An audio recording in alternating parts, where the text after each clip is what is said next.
Hello साथियों, नमस्कार। सबसे पहले मैं उन साथियों का बहुत बहुत धन्यवाद करना चाहता हूँ, उन भाइयों बहनों का धन्यवाद करना चाहता हूँ जिन्होंने मेरा पिछला वीडियो देखा, उसको लाइक किया और मेरे चैनल को सब्सक्राइब भी किया। सबसे पहले उन सब का एक बार फिर से बहुत बहुत धन्यवाद। साथियों, आप जैसे जानते हैं, मैंने पिछले वीडियो में ये बताने की कोशिश की थी कि क्यों माता पिता अपने केवल +2 पास बच्चों को और साथ में जिन्होंने आईलिट्स कर रखी है उनको पढ़ने के लिए कनाडा ना भेजें। मैंने ये भी आग्रह किया था कि उन बच्चों को कम से कम ग्रेजुएशन इंडिया के अंदर अवश्य करवा दें, साथ में उनको आईलेट्स का कोर्स करवा दें, साथ में फ्रेंच का कोर्स करवाने की कोशिश कीजिए। उसके पश्चात ही वो माता पिता अपने बच्चों को कनाडा भेजें, तब जाकर के उनका वहाँ पर कोई भविष्य बन सकता है। अन्यथा आजकल की परिस्थितियों में स्थिति बहुत ही ज़्यादा खराब होती जा रही है। एक भाई का कमेंट आया उस वीडियो के ऊपर कि आप +2 बच्चों का भला नहीं चाहते कि वो कनाडा में जाकर के बस जाएं और वहाँ पर जाकर के सेटल हो जाएं। साथियों, मेरे विचार तो हमेशा ही शुरू से ही यह रहे हैं कि जैसी हमने पाई दुनिया, आओ उससे बेहतर छोड़ें, शुचि सुंदरतम उसे बनाने में मुंह अपना हम कभी ना मोड़ें। यानी कि जब हमने जन्म लिया था और जैसी हमने ये दुनिया पाई थी, उस समय हम जब इस दुनिया से जाएंगे तो उसका हमने कुछ ना कुछ अवश्य बेहतर ही करके जाना है।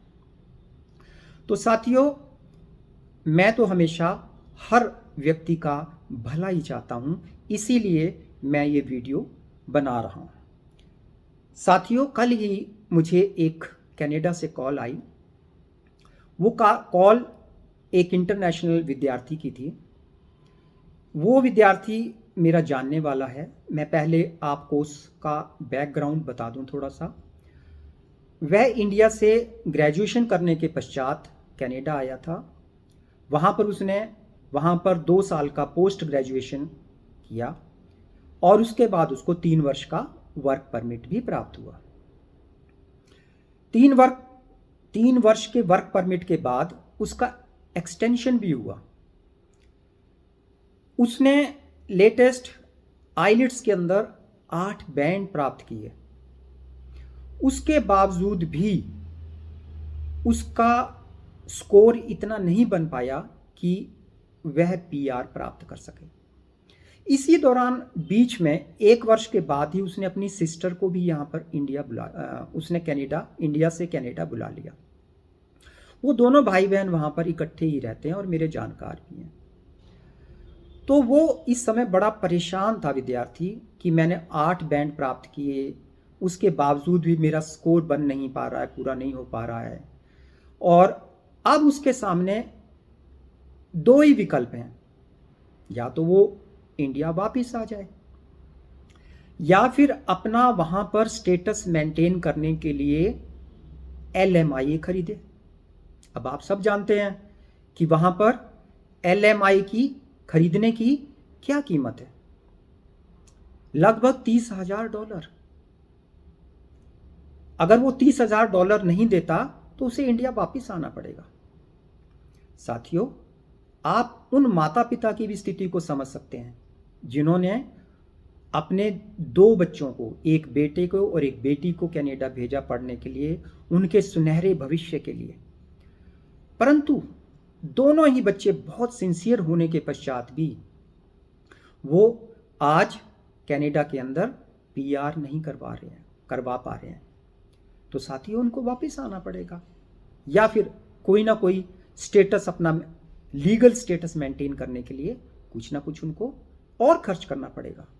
माता पिता ने पहले ही, आप समझ सकते हैं कि कम से कम एक बच्चे के ऊपर अगर 30 लाख रुपया भी इन्वेस्ट किया होगा, उन माता पिता की वर्षों की कमाई का कितना बड़ा हिस्सा उन बच्चों के ऊपर खर्च किया गया, उसके बावजूद भी उनके सपने, ना माता पिता के सपने पूरे हो पा रहे हैं, ना उन बच्चों के सपने पूरे हो पा रहे हैं। अब आगे और $30,000 कहाँ तक सहेंगे, कहाँ तक कर पाएंगे पूरा इन चीज़ों को? आप भी समझ सकते हैं। मेरी सिंपैथी उन सब के साथ है जो इस प्रकार की स्थितियों में पड़े हुए हैं।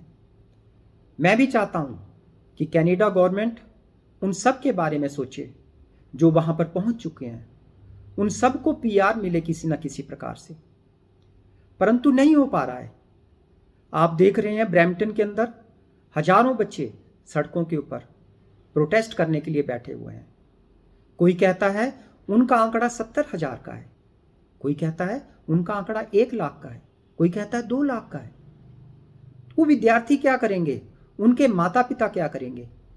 और उनमें से अगर कोई +2 पास बच्चे होंगे और उन्होंने कोई कोर्स किया होगा तो उनकी स्थिति तो सिर्फ वापिस आने के सिवाय और कुछ हो ही नहीं सकती। बहुत सारे बच्चे इलीगल रूप से, आप सुन रहे होंगे न्यूज़ के अंदर, कनाडा से बॉर्डर इलीगल तौर पे पार करके यूएस जा रहे हैं और वहां पर जाकर अरेस्ट हो जा रहे हैं। आप उन बच्चों के माता पिता की स्थिति भी अवश्य समझ सकते हैं, कितने दुखी हो रहे होंगे उनके माता पिता। तो साथियों, और भी अधिक खराब न्यूज़ जो है वो आपके सामने आ रही है। हर रोज एक नई न्यूज़ आ जाती है। अब कनाडा गवर्नमेंट 1 नवंबर से और भी ज़्यादा सख्त होती जा रही है इंटरनेशनल स्टूडेंट्स के प्रति। वो इंटरनेशनल स्टूडेंट्स की संख्या कम करने जा रही है और जो स्टूडेंट्स आएंगे, ये भी कह रही है कि हर स्टूडेंट को वर्क परमिट नहीं मिलेगा। और तीसरी बात, वो अपने स्पाउस को भी वहां पर नहीं बुला पाएंगे। फीस भी बढ़ा दी गई है, वर्क परमिट भी नहीं मिलेगा। फिर वहां पर किस लिए जाना है किसी ने? कैसे वहां पर जाकर के, क्या +2 वहां पर करने के बाद, वहां पर जाके कोर्स करने के बाद क्या 2 साल के बाद वापिस आ जाएंगे बच्चे? तो जाएंगे किस लिए? क्या भारत के अंदर ये सुविधाएं नहीं है? क्या भारत में अच्छे कोर्सेज नहीं है? बहुत कुछ है यहाँ पर बीएससी बीए तक तो, बीकॉम तक तो लगभग बहुत ही कम राशि के अंदर जो है आप कॉलेजेस के अंदर पढ़ाई कर सकते हैं। एमए एमएससी भी बहुत सस्ती है, सरकारी कॉलेजेस के अंदर बहुत सस्ती हो जाती है। आपको लाखों रुपए खर्च करने की आवश्यकता नहीं है। अब स्थिति ये है कि विदेशों में वही विद्यार्थी, इंटरनेशनल विद्यार्थी जाएं जो यूनिवर्सिटीज़ में पढ़ने के लिए जाएं, जिन्होंने यहाँ से पहले ही पोस्ट ग्रेजुएशन तक कर रखी है और उसके बाद वो वहाँ की यूनिवर्सिटीज़ में पढ़ें। वहाँ पर उनका और बहुत अच्छे बैंड्स लेके आएँ, जो बाकी जो उनकी स्कोर प्राप्त करने की तरीके हैं उनको वो पूरा करें। उसके बाद ही वहाँ पर पीआर मिल पाएगी। इलीगल स्टेटस होने के बाद माता पिता भी दुखी, आप भी दुखी। एक तरीका आपको और बता सकता हूं। ऐसे विद्यार्थी जिनका वहां पर स्टेटस खत्म होने जा रहा है इस समय, इंटरनेशनल स्टूडेंट्स का, जिन्होंने पढ़ाई कर ली 3 वर्ष 5 वर्ष वहां पर वर्क भी कर लिया, फिर भी पीआर नहीं हुई, वो यहाँ पर इंडिया वापस आ सकते हैं। यहाँ पर आकर के फिर से यहाँ पर कोई जॉब लें, उनको आसानी से जॉब मिल जाएगी, क्योंकि उनको इंटरनेशनल जो है वो उनका एक्सपोजर हो चुका है, एक्सपीरियंस है इंटरनेशनल।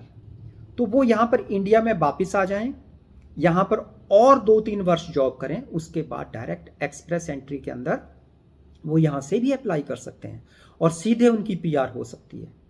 यदि कोई बिल्कुल ही चाहता है कि हाँ जी मैंने कनाडा के अंदर ही बसना है, तो इसके लिए उसके लिए ये भी तरीका है। परंतु बहुत से बच्चे ये नहीं चाह रहे हैं। वो चाह रहे हैं कि हम, जैसे मैं उस इंटरनेशनल विद्यार्थी की बात कर रहा हूँ जिसने 8 बैंड प्राप्त कर लिए, वो वेट कर रहा है कि शायद मेरी फाइल लग जाएगी। उसकी फाइल लगी हुई है परंतु उसका कंप्लीट, उसका पीआर नहीं आ पा रहा है कुछ नंबर की कमी की वजह से। तो वो आगे अपना स्टेटस जो है वो और मेंटेन करने के लिए LMIA लेने के लिए मजबूर है, क्योंकि उसके पास और कोई तरीका बचा नहीं हुआ है। वो वहीं रहना चाहता है। वो देखना चाहता है कि मेरी जो PR है वो अगर कुछ नंबरों से अटकी हुई है तो हो सकता है थोड़े समय के अंदर वो PR मेरी आ जाए। तो इसी आशा और निराशा के बीच में लोग जो हैं वहाँ पर रह रहे हैं। साथियों, मेरा यही कहना है कि माता पिता जो हैं वो सोच समझकर अपने बच्चों को अपना सारा भला बुरा देखकर, अपने बच्चों का भला बुरा देखकर ही वहाँ पर उनको भेजें, क्योंकि ऐसा ना हो कि बाद में उन माता पिता को भी और उन बच्चों को भी बहुत पछताना पड़े, उनका समय खराब हो जाए। तो साथियों, सब कुछ आपके ऊपर निर्भर है, आपकी सोच के ऊपर निर्भर है। आप क्या करना चाहते हैं अपने बच्चों के साथ। माता पिता कभी भी अपने बच्चों का बुरा नहीं चाहते, हमेशा अपने बच्चों का भला ही चाहते हैं। उनके लिए लाखों लाखों रुपया लगाने के लिए हमेशा तैयार बैठे रहते हैं।